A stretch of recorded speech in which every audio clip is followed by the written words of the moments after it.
What's up, everybody? This is going to be another solo cast of In Liberty and Health. Today, we're going to talk about welfare and obesity. Some people may ask what the importance is, but I've been reading through some of the science here and some studies on linking the two together. So, I guess without further ado, we'll get into it here. Obesity means having too much body fat. I figure it's probably important to define obesity before we start jumping down this rabbit hole, just so we're all clear. It is different from being overweight, which means weighing too much. The weight may come from muscle, bone, fat, and/or body water. Both terms mean that a person's weight is greater than what's considered healthy for his or her weight. Um, when we talk about BMI, obesity, sometimes they're not exactly perfect terms, but your waist over height ratio can actually be a pretty good measurement overall, which kind of loosely is BMI, which is your body mass index. If you have a very, very wide waist and you're not that tall, then generally that means that you're probably overweight. Now, are there exceptions to the rule? Can you be healthy and still be, um, let's say, have a higher body fat percentage? Yes, absolutely. There's plenty of people who are what they consider fat but fit. But obesity is a independent risk factor for a lot of disease and overall poor health and a shorter lifespan. That's not to say that you can't make improvements or that you're a bad person. There's nothing inherently morally wrong with being obese. I figure that's appropriate to knock right out of the park because people may say that I'm fat shaming or that I'm saying fat people are bad people. No, I don't think that at all. If it is your choice to remain overweight and you accept the risks or you're just okay with being the way you are, there's nothing wrong with that. You just have to accept that you are at an increased risk of disease, poor health, and a shorter life. Once again, if that's what you deem okay, then that's what you deem okay, and is what it is. Personally, me, I've seen the rest of my family go through a lot of health issues, and I've seen how it can affect their life later on. And for me personally, I think it's important that I focus on health span overall, which your health span would be considered the amount of time in your life that you remain healthy. So, just to kind of start off the podcast, I wanted to cover that just to make sure that we're all on the same page. So, without further delay here, we're going to start talking about some science around this. Prevalence of optimal metabolic health in American adults, National Health and Nutrition Examination Survey 2009 to 2016. This paper basically talks about how almost 90% of adults do not meet the minimum requirements to be considered metabolically well among six different markers. Um, We'll just take a brief read through the study. Several guidelines for cardiometabolic risk factor identification and management have been released in recent years, but there are no estimates of current prevalence of metabolic health among adults in the United States. We estimated the proportion of American adults with optimal cardiometabolic health using different guidelines. So basically, they just assessed. I think it was. Let me make sure I got the right number here. I apologize. I believe it was close to like 10,000 people. I don't see it here, but it was listed on a different page. They took about 10,000 people and measured them amongst a bunch of different markers. And yes, 10,000 people obviously doesn't represent 330 million people which live in the US, but it can paint a relatively accurate picture. So the methods were data from the National Health and Nutrition Examination Survey 2009-2016 were analyzed using the most recent guidelines. Metabolic health was defined as having optimal levels of waist circumference, fasting glucose, hemoglobin A1C, blood pressure, triglycerides, and high density lipoprotein cholesterol, which is your LDL, and not taking any related medication. So those are the six measurements that they use to assess people's cardiometabolic health, or that's a pretty good marker and proxy for overall health. Results: changing from ATP3 Adult Treatment Panel 3 guidelines to more recent cut points decreased the proportion of metabolically healthy Americans from 19.9% down to 12.2%. Dropping waist circumference from the definition increased the percentage of adults with optimal metabolic health to 17.6%. Characteristics associated with greater prevalence of metabolic health were female gender, youth, more education, never smoking, practicing vigorous physical activity, and low body mass index. Less than one-third of normal weight adults were metabolically healthy, and the prevalence decreased to 8% and 0.5% in overweight and obese individuals, respectively. So that's going to say that actually women, the younger, who have a better education, haven't smoked or exercise, tend to be more metabolically well. I'm sure that's pretty self-explanatory. The conclusions: prevalence of metabolic health in American adults is alarmingly low, even in normal weight individuals. Large number of people not achieving optimal levels of risk factors, even in low risk groups, has serious implications for public health. Over the last 2 years, this should be very, very obvious that metabolic health is a very, very important thing. I know you don't hear it on the news much at all, but if you are overweight and obese, then you are significantly more likely to see adverse health outcomes to various different diseases, including COVID-19. They want you to believe that you could just stay locked in your house and take a vaccine and everything will be fine, but that's just not the truth. And actually, if they're really concerned about overall health and vaccine efficacy even, then if you're more metabolically well, then vaccine efficacy is increased as you're more metabolically well. That was off of PubMed. I'll put that in the show notes just so anybody can read that. I've pretty much read it damn near word for word, but in case anybody doesn't believe me or if you just want to see it for yourself, it'll be there. So continuing on, this is a research article, The Impact of Social Assistance Programs on Population Health, a systematic review of research in high-income countries. So this study basically goes over high-income countries and see how welfare actually tends to bring down overall health. So real quick, background: socioeconomic disadvantage is a fundamental cause of morbidity and mortality. One of the most important ways that government buffer the adverse consequence of socioeconomic disadvantage is through the provision of social assistance. We conducted a systematic review of research examining the health impact of social assistance programs in high-income countries. We systematically searched Embase, Medline, ProQuest, Scopus, and Web of Science from inception of December 2017 for peer-reviewed studies published in English language journals. We identified empirical patterns through a qualitative synthesis of evidence. We also evaluated the empirical rigor of the selected literature. So basically that's just saying that they assessed all the individual studies and made sure that they were up to par, that they were legitimate. 17 studies met our inclusion criteria. 13 descriptive studies rated as weak, moderate, and strong found that social assistance is associated with adverse health outcomes and that social assistance recipients exhibit worse health outcomes relative to non-recipients. 4 experimental and quasi-experimental studies, all rated as strong, found that efforts to limit the receipt of social assistance or reduce its generosity, also known as welfare reform, were associated with adverse health trends. Basically, that's just saying that people who receive welfare typically are not in that good of health, and that actually giving people welfare typically doesn't lead to their health improving. When you incentivize something, you generally get more of it. When you disincentivize something, you get less of it. If you hand people cheap food, highly energy-dense food that's easy to overconsume, and they don't have to pay for it, then it's going to be very, very easy for them to just keep doing that, because what incentive do you have to do anything else?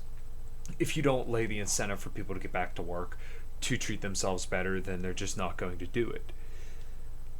Conclusions: evidence from the existing literature suggests that social assistance programs in high-income countries are failing to maintain the health of socioeconomically disadvantaged populations.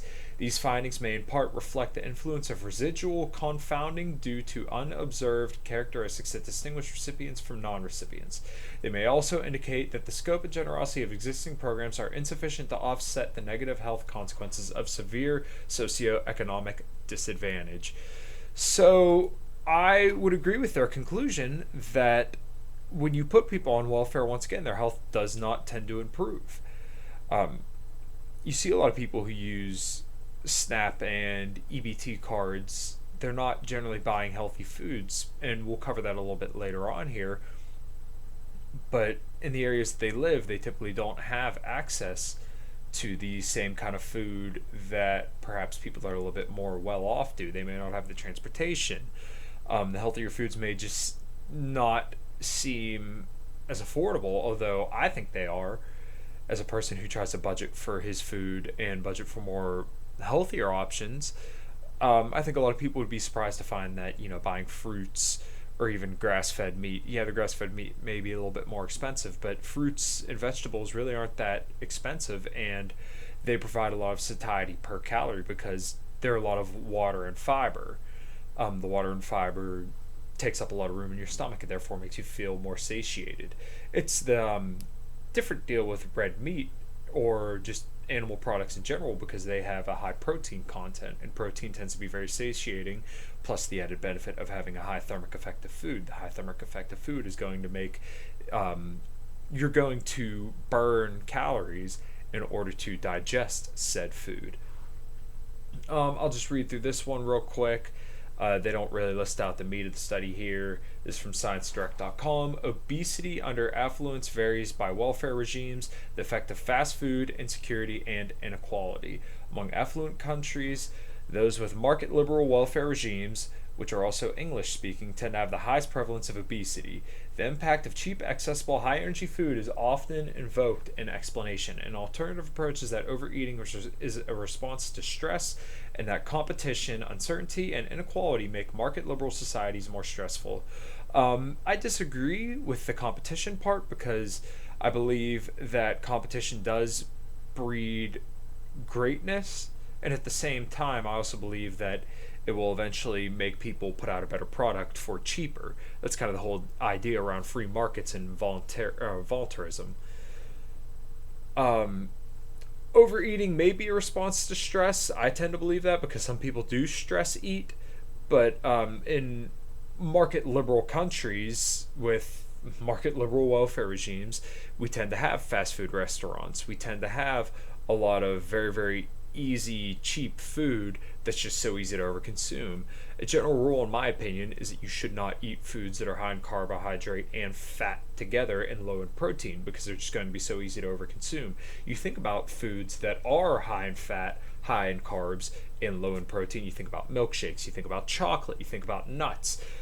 These foods generally are not very voluminous, but they're very calorically dense. And our brains are kind of hardwired to find these very, very calorically dense foods and overconsume it because, our hindbrain doesn't understand that this food's so, that food's in abundance now, right? People tend to think that, or our brains are just wired so that if we find these calorically dense foods, we just eat and eat and eat and eat because we don't know when the next meal is going to come. Our ancestors didn't have Wendy's, they didn't have McDonald's, they didn't have milkshakes. They had to go out and kill things to get food. We don't have to do that, but our hind brains don't understand that. You get this huge dopamine hit when you eat these highly palatable foods, so you just want to keep eating and eating and eating, and they don't satiate you at all, so your basic internal hunger cues are blunted. You don't know when you're full, so you're just going to keep eating. This ecological regression meta-study pulls 96 body weight surveys from 11 countries. Excuse me. The fast food shock impact is found to work most strongly in market liberal countries. Economic insecurity, measured in several different ways, was almost twice as powerful, while the impact of inequality was weak and went in the opposite direction. So once again, just to kind of sum up that study, in countries like ours, essentially, it's just so easy to get food that's easy to overconsume, and when you pay people to not work and you pay people to stay at home, or you pay people who aren't productive and you only give them access to food that's easy to overconsume, then they're going to overconsume and therefore become obese. Read from this study here. Sorry, I was right in the middle of it. The relationship between obesity and participation in the Supplemental Nutritional Assistance Program is mental health a mediator. Read from the abstract real quick, and we'll kind of take a breeze through this one as well. Focusing on adults from the Los Angeles Family and Neighborhood Survey, we investigated whether mental health was a mediator in the association between obesity and participation in the Supplemental Nutritional Assistance Program. The analysis included 1,776 SNAP participants and eligible non-participants. SNAP participants had higher odds of obesity than eligible non-participants. However, mental health was not a mediator in the association between SNAP participation and obesity. SNAP, once again, is Supplemental Nutritional Assistance Program. We recommend changes in the SNAP to promote healthier food habits among participants and reduce the stress associated with participation. To go on a little tangent before we start diving into this study, there used to be a stigma around being on welfare, right? Back 100 years ago, there was a stigma about being a single mother. There was stigmas around these kind of things. People didn't want to take welfare because your overall self-esteem and how you feel about yourself kind of relies on what you're able to do, what you do, and how you feel about that.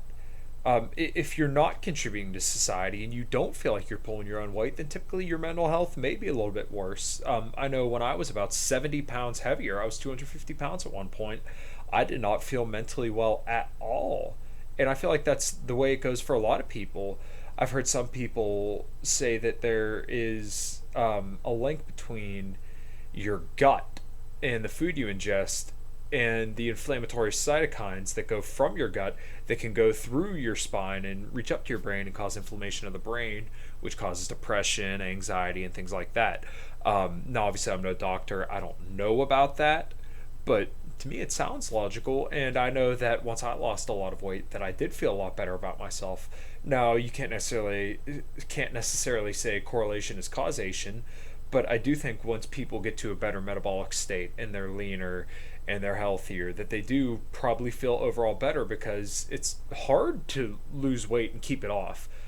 I shouldn't say it's hard to lose weight. Actually, I want to say it's about 75% of people will lose weight but gain it all back within the first year. And then after the second year, 85% of people. After the third year, 95% of people fail their diets and they gain back the weight that they lost and even gain some more. So we don't have a weight loss problem, we have a weight maintenance problem. People can lose weight, but they just have trouble keeping it off. This is kind of why I never tell people eat less, move more. I never tell people, oh, just caloric deficit. Most people don't know what that looks like. When you tell people eat less, move more, there's nothing actionable there. And if you don't give people actionable advice, what are they supposed to do? They don't know what eating less and moving more looks like. Because if you just tell people to eat less, yeah, they may be able to do that for a time, but they're going to get hungry. You're going to have ghrelin telling you that, hey, we're hungry, we need calories.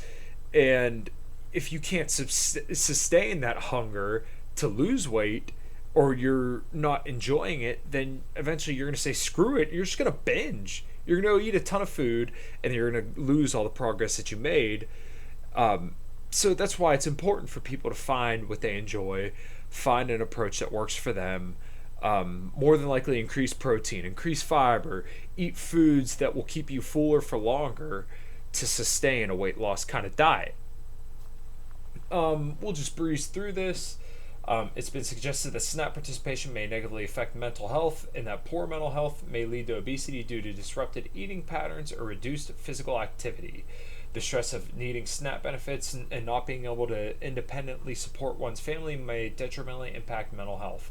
SNAP participation has been associated with poor mental health among the food insufficient receiving means-tested benefits, which include SNAP, has been associated with the increased depression among unemployed women.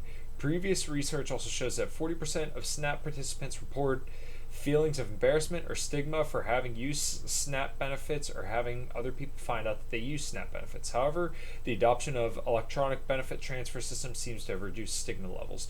Well, yeah, Yeah, basically, if you make it so that way people don't know you have SNAP, then of course you're not going to feel stigma about it because you don't feel bad because people don't know. The association between poor mental health and obesity is clearly established. However, questions regarding casualty and the role of mental health in mediating the relationship between SNAP participation and obesity remain. For example, the relationship between poor mental health and obesity could be bidirectional. In addition, having poor mental health may impair one's ability to work, resulting in SNAP participation.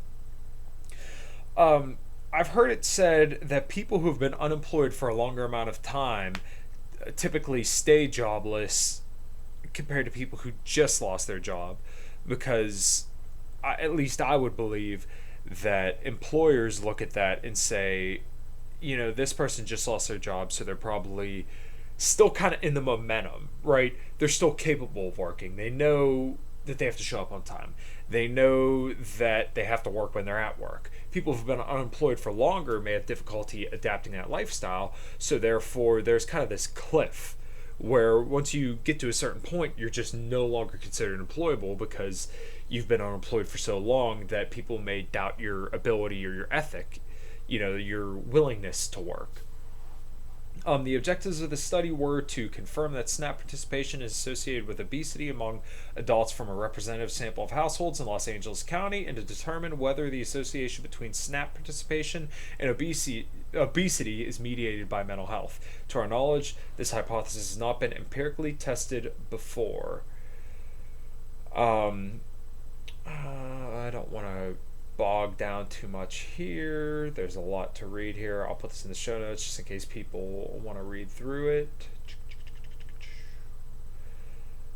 In a bivariate analysis, SNAP participants and eligible non-participants were different in terms of race/ethnicity, marital status, education, income, working status, nativity, and years in the United States, and food insufficiency. Jesus. Obesity prevalence among SNAP participants was almost double,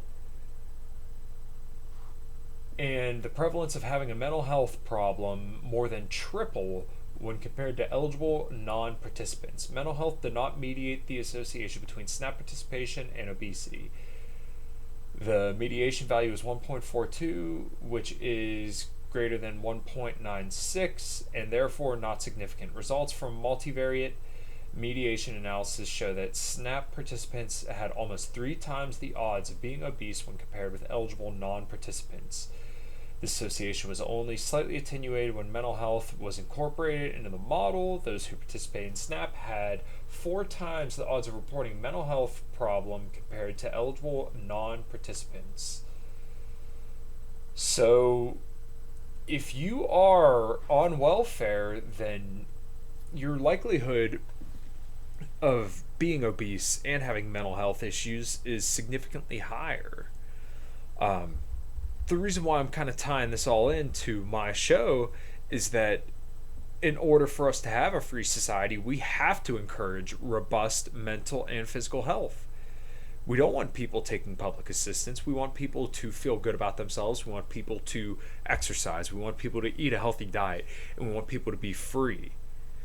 The likelihood of you needing welfare is higher if you cannot maintain your own independence. If you don't maintain your own independence, then you need somebody else to provide something for you. We'll just go through the conclusions real quick. To date, there is mounting evidence that SNAP participants is associated with obesity, but the causal mechanisms have yet to be established. Regardless of the causal pathways linking SNAP participation and obesity, researchers recognize the potential of SNAP to help prevent obesity because it reaches low-income populations who have high rates of obesity and chronic disease. Although the U.S. Department of Agriculture has not officially proposed any changes to SNAP, some suggested modifications with broad public support include targeted price manipulation through bonuses or coupons for fruit and vegetable purchases, requiring SNAP vendors to carry healthier options, and restricting purchase of sodas and other unhealthy foods. A recent study has shown that banning purchase of sugar-sweetened beverages with SNAP dollars would lead to a reduction in obesity prevalence among SNAP participants of 0.9 percentage points in 10 years, which translates to approximately 422,000 fewer people suffering from obesity. Our results support the idea that realignment of SNAP goals with public health objectives and incentivizing healthier food habits among participants is needed. Further, we encourage promotion of alternative ways to enroll in SNAP, such as online and by phone, in order to reduce the stress associated with SNAP application. Further research should also focus on disentangling the association between SNAP participation and mental health and obesity. I disagree with their conclusion, because in New York, they had banned large pops at one point. You know what people did? Instead of buying one large pop, they bought two medium. I don't believe it's the way the program's structured. I believe it's the program itself. This is what a lot of conservatives and left-wingers get wrong about government. Essentially, it's just if we had the right people in there, then we'd be fine. If, they would just follow the Constitution, or if we just get Bernie Sanders in, then we're going to have this socialist utopia, capitalism be damned. No one ever wants to say that the golden ring of power here is the problem, that the government and enabling people to do these things is the problem. If you had private welfare programs or charities, then they would be beholden to results. They would need to see people improve or, show that they're moving in the right direction to continue to receive these benefits until the point that they no longer need said benefits. If you just hand people out money and resources indiscriminately, then no one's ever going to change because they have no incentive for that change. In our Ancapistan libertarian utopia, you would be able to take the money away if you see that people are no longer improving their behavior, because you're just throwing good money after bad. There's no reason to do that. So we're going to breeze through one last study and we'll kind of wrap up here. Let me make sure I got the right bookmark right here. This study mainly focuses on women, but it's still applicable. Getting fat on government cheese, the connection between social welfare participation, gender, and obesity in America. This is a pretty beefy paper. They got graphs. There's all sorts of stuff in here. I really enjoyed reading it. I know a lot of people aren't the same way. So we'll just kind of breeze through this, and then we'll close it out here. So let me make sure I'm on the right page. Once a participant qualifies and receives their EBT card, the primary question remains is where the benefits may be spent. Generally, a retailer will qualify to participate in SNAP benefits they offer for sale on a continuous basis at least 3 varieties of qualifying: A, meat, poultry, or fish; B, bread or cereal; C, vegetables or fruits; and D, dairy products. Alternatively, retailers who earn more than half of the total dollar amount of all sales in the form of eligible food staples also qualify. Once a retailer qualifies under the federal guidelines, the retailers may accept EBT cards from any participant. So basically, if they meet a minimum threshold of certain foods, then they're able to qualify to take money from people who hold EBT cards. I believe that actually some of the foods that are people would consider junk foods, the Little Debbie's, different fruit pies, stuff like that, are actually considered fruits or vegetables. And French fries, I believe, too, are considered vegetables, which is kind of funny because you're loosely correct, but think about what French fries are. You take a starchy carbohydrate, right? A potato. You cut it up into a bunch of little pieces, and then you deep fry it in oil. Well, oils are fats. Now, what did I say earlier? Foods that are easy to overconsume are high in carbohydrates and fats. You ever notice when you get a large fry or something, you just don't want to stop eating them? Well, that's because you took a starchy carbohydrate and you soaked it in oil, and then it tastes delicious. You put a little salt on it, no satiation, you just overconsume it.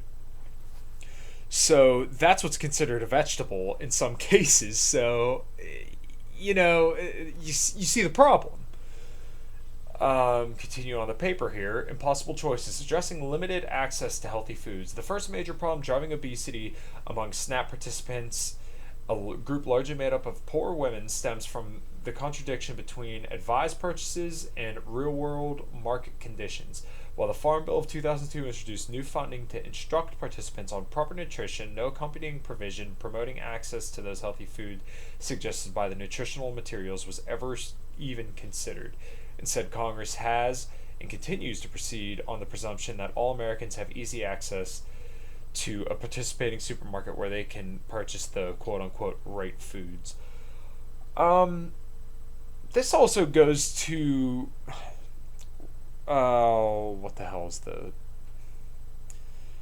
certain licensing. So you can't build certain things in certain places. Zoning restrictions. You can't build certain things in certain places because the government has it so that you just can't build where you want. I would think if there was a more free market way, or that people could build anywhere and you didn't have high crime because of welfare, and that's a whole nother rabbit hole to go down, then, perhaps healthier supermarkets would be near more poor areas. According to the USDA, the following classes of products are available for purchase with an individual's monthly allotment of food stamps: breads and cereals, fruits and vegetables, meats, fish and poultry, and dairy products, as well as seeds or plants that will produce food. At the same time, the SNAP forbids the use of food stamps to purchase alcohol, tobacco, non-food items like paper products and pet food, vitamins, and medicines, food eaten in the store, and hot foods. Excuse me. Though this list suggests participants gain access to a balance of healthy foods, what happens when the only accepting provider is a small corner store stocking only high-fat meats, whole milk, high-calorie breads, and cereals, and possibly no produce? This situation is not as far-fetched as it may seem. Largely, portions of poor urban and rural residents live in so-called food deserts. A food desert refers to an area with severely limited access to consumer food sources. So you do see this a lot, and some of the areas where I grew up, I know this is anecdote, but you would go to some poor areas, Section 8 housing, and there would be gas stations. Well, gas stations typically don't have the healthiest of foods, right? You see all the hyper-palatable, highly processed foods sitting on the shelves. You don't see any, bananas on the counter, apples. There's Twinkies, there's moon pies, there's these little processed meats, disgusting stuff sitting there turning under a heat lamp. Stuff that's very, very cheap and not really good for you. In these food deserts, individuals are often forced to make difficult consumptive choices. In areas where only convenience stores with their very limited selection of healthy foods are readily accessible, individuals tend to choose among healthy options rather than undertake the often difficult task of coordinating childcare and transportation to reach, and perhaps more problematically, bring large amounts of groceries back from supermarkets outside their neighborhoods. In a study of 4 Minneapolis food deserts, researchers found that prices within the surveyed area were markedly higher than at major retail chains outside the selected area, and basic healthy foods like apples and broccoli were virtually unavailable. This phenomenon is not limited, however, to Minneapolis. Food deserts exist in New York City, Chicago, San Francisco Bay Area, and other major metropolitan and rural areas. Additionally, these deserts consistently arise only in areas of significant poverty, limiting their impact to those most likely to be constrained in their purchasing power, reliant upon SNAP benefits to purchase food. Impoverished women. Now, once again, I don't believe it's just impoverished women. I believe that extends out to those who are married to them, in relationships with them, their children. It branches out. Though overlooked by the USDA, these food deserts, encompassing a large number of poor communities, represent a major problem in the battle against obesity. In short, food deserts erect high barriers between SNAP benefits and healthy food choices, virtually insurmountable barriers for women forced to secure childcare, forego wages, and either make use of the time-consuming public transportation or procure other means of reaching supermarkets to get access to healthy foods. This impacts obesity rates because individuals subject to these pressures will simply elect the more expedient option of walking to the corner store and purchasing processed food, whole milk, and high-calorie breads in place of much-needed fruits and vegetables. In an actually representative sample of low-income households, a recent study discovered that easy access to supermarkets offering a broad array of choices increased household consumption of fruits and vegetables by roughly 84 grams a day among SNAP participants. Yet at the same time, 25% of SNAP participants lacked quote-unquote easy access to a supermarket and the attendant healthy eating benefits. So basically, they're saying that people who don't have access to supermarkets where there's healthy food, they just eat more junk food because they're going to forego the time and all the effort that it takes to procure, care for your child or take the bus. The task of going to get groceries, if they don't have transportation, they're going to forego that and just walk to the corner store to get highly palatable food that's calorically dense and will give them a lot of calories to just, make it to the next day. Limited access to supermarkets and ready access to convenience stores not only correlates to fruit and vegetable consumption, but more importantly, directly correlates to obesity. In a 2006 study, researchers discovered that relative proximity to a supermarket reduced the prevalence of obesity by an obesity prevalence ratio of 0.83, whereas relative proximity to convenience stores in place of supermarkets with their limited healthy choice options produced a high obesity prevalence of 1.16. Ultimately, educational support on healthy choices fails to play a casual role in increasing fruit and vegetable consumption when divorced from the reality of limited supermarket access. If you don't tell people about healthy foods, where to get them, or that you should go and eat them, people generally aren't going to care. But even when you do, still people eat like crap. Everybody knows you're supposed to eat fruits and veggies, and I think it's a travesty that they've demonized meat as much as they have, because I think animal foods are a great source of protein. We know that because their operating systems essentially match ours, right? So when you look at plant proteins versus animal proteins, the amount of leucine and amino acids differs. Animals, because they kind of they have the same operating system, if you will, as us. They're meat, so they have to eat in a way that's kind of conductive for themselves, and we historically have eaten animals for so long. Their amino acid profile is more so that it's better for us, right? It has more leucine content, which triggers muscle protein synthesis, and you have to eat less of animal protein to get the same response than you would of plant protein. Basically, you would have to have 5 cups of quinoa to equal the same amount of protein and leucine from one small chicken breast. Anyways, consequently, this array of empirical research on the importance of access, not simply benefits, suggests that USDA efforts to cultivate a healthy SNAP program are failing. Educating participants on what choices to make cannot decrease obesity rates among participants if they have no opportunity to make those choices. The majority of food stamp participants reside in food deserts, and more than 25% cannot reach and return from a supermarket within the 30-minute window necessary to encourage use of supermarkets over closer convenience stores. As such, even when participants are left with ample benefits, they have nothing healthy to spend them on, leading to almost exclusive consumption of high-calorie foods in place of healthier choices. I think I'm going to finish up from this study here. Basically, the conclusion is welfare really hurts more than it helps. And the reason why I've kind of made this specific podcast about welfare and overall health is that in order for us to achieve a freer society, we need to get as many people off welfare as possible, so that way when we go to abolish the program or roll it back, that there's less people that are harmed by that.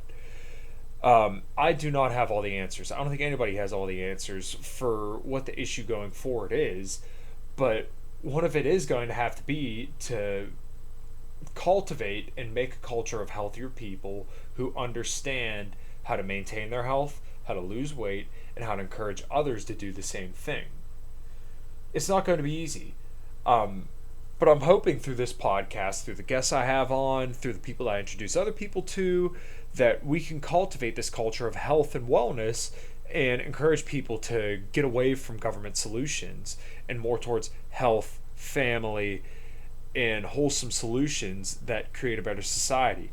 And once we have that society, then we can tolerate the responsibility that comes with freedom. I think that's what we all want. I think that's what libertarians always talk about. At least that's how I interpret it. So, in essence, I hope what you took away from this podcast was that there is a strong correlation between obesity and welfare, and in order for us to maintain a society that can cultivate freedom and produce the environment so that we can enjoy and sustain freedom, we need to be healthy. I think that's probably the most important takeaway that I can distill into everybody. So thank you everybody for listening. I'm very, very grateful for everybody's support as far as I've gotten it, and I'm very thankful for all the guests that I've got to have on. I hope people are enjoying the podcast. Feel free to download it everywhere. Subscribe to my YouTube channel. Leave reviews where you can. It would really mean a lot to me. And let's get this message out to as many people as we can, right? If we want to live in a freer society in our lifetime, then let's get to it, guys. All right? Well, in liberty and health, everybody, take care.